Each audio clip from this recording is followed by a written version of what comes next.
अन्नपुर नाम के एक गांव में शादी चल रही होती है। वाह, मजा आ गया फूफा जी। शादी में क्या खाना बना है, बाराती तो उंगलियां चाटते रह जाएंगे। हाँ, तुमने सही कहा, पनीर की सब्जी का तो कोई जवाब ही नहीं। दूसरी तरफ पंडित जी फेरों की तैयारी कर रहे होते हैं कि तभी वहाँ एक चुड़ैल आ जाती है।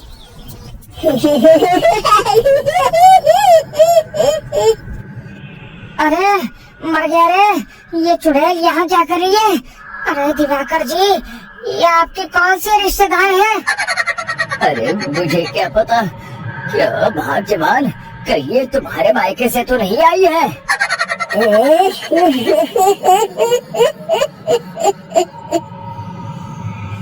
तुम लोगों की इस गांव में बारात लाने की हिम्मत कैसे हुई?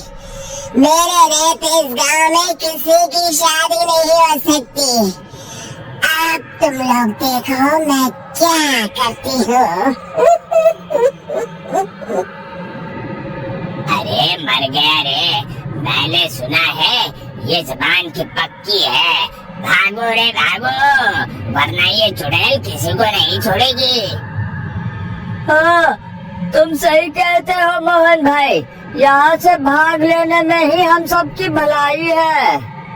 देखते ही देखते शादी के मंडप में भगदड़ मच जाती है और चुड़ैल सब कुछ उजाड़ कर रख देती है। फिर एक दिन मोहन की शादी तय हो जाती है। अरे भाई, अगले हफ्ते मेरी शादी तय हो गई है, लेकिन इस चुड़ैल की दहशत के मारे तो मेरे हाथ पैर कांप रहे हैं। अरे मोहन, तुम्हारा दिमाग तो खराब नहीं हो गया? तुम अपने साथ साथ हम सब गांव वालों को भी बलि का बकरा बनाना चाहते हो?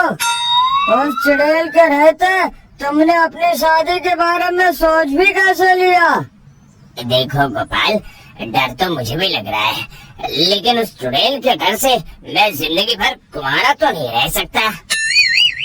तभी वहाँ मोहन के होने वाले ससुर आ जाते हैं। अरे ससुर जी आप? देखो, अब तक मैं तुम्हारा ससुर बना नहीं हूँ और शायद बनूंगा भी नहीं। ये आप क्या कह रहे हैं? मैंने तो शादी का कोड भी सिलवा लिया है। मैं अपनी बेटी की शादी किसी अच्छे गांव में कराना चाहता हूँ। तुम्हारा गांव तो भूतिया गांव है। मैं तो क्या, अब तो कोई भी अपनी लड़की इस गांव वालों को नहीं देगा। इस तरह चुड़ैल के डर से उस गांव में किसी की भी शादी नहीं हो पाती। फिर एक दिन गांव के जमींदार अपनी बेटी की शादी करने का विचार करते हैं, लेकिन चुड़ैल के डर से उनकी भी हिम्मत जवाब दे देती है। अगर मेरी बेटी की शादी तय समय से नहीं हुई तो मेरी नाक कट जाएगी। मुझे कुछ करना ही होगा।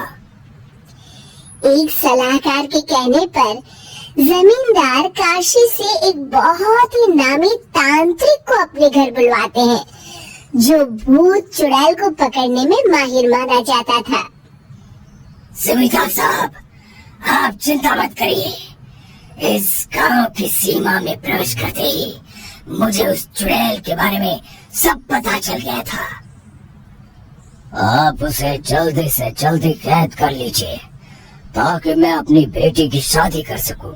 जब वो चुड़ैल एक इंसान थी, तब ठीक उसकी शादी करने वाले दिन ही उसकी और उसके होने वाले पति की एक दुर्घटना में मौत हो गई थी। उसका होने वाला पति आज भी भूत बनकर जंगल में भटकता है। इसलिए जब तक चुड़ैल की शादी नहीं हो जाएगी, वो किसी और की भी शादी नहीं होने देगी। ये आप क्या कह रहे हैं? अगर वो भूत भी हमारे गांव में आ गया तब हमारा क्या होगा? ये आदमी बीच में बहुत बोलता है, इसे बाहर निकालो। उसके बाद तांत्रिक बताते हैं कि अगर उस भूत के साथ चुड़ैल की शादी करा दी जाए तो वो चुड़ैल हमेशा हमेशा के लिए उस गांव को छोड़कर चली जाएगी। जमींदार साहब, आप अपनी बेटी की शादी की तैयारी शुरू कर दीजिए। मैं कुछ गांव वालों को अपने साथ लेकर उस भूत को ढूंढने जंगल की ओर जाता हूँ। इस तरह जमींदार निश्चित होकर अपनी बेटी की शादी करवाने लगते हैं, लेकिन तभी वहाँ चुड़ैल आ जाती है। मैंने तुम गांव वालों को समझाया था ना कि इस गांव में कभी कोई शादी नहीं करेगा। लगता है तुम लोग मुझे हल्के में ले रहे हो। चुड़ैल जमींदार की बेटी को उठा लेती है।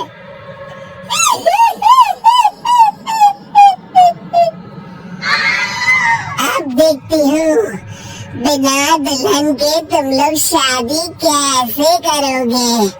मैं इसे अपने साथ ले जा रही हूँ।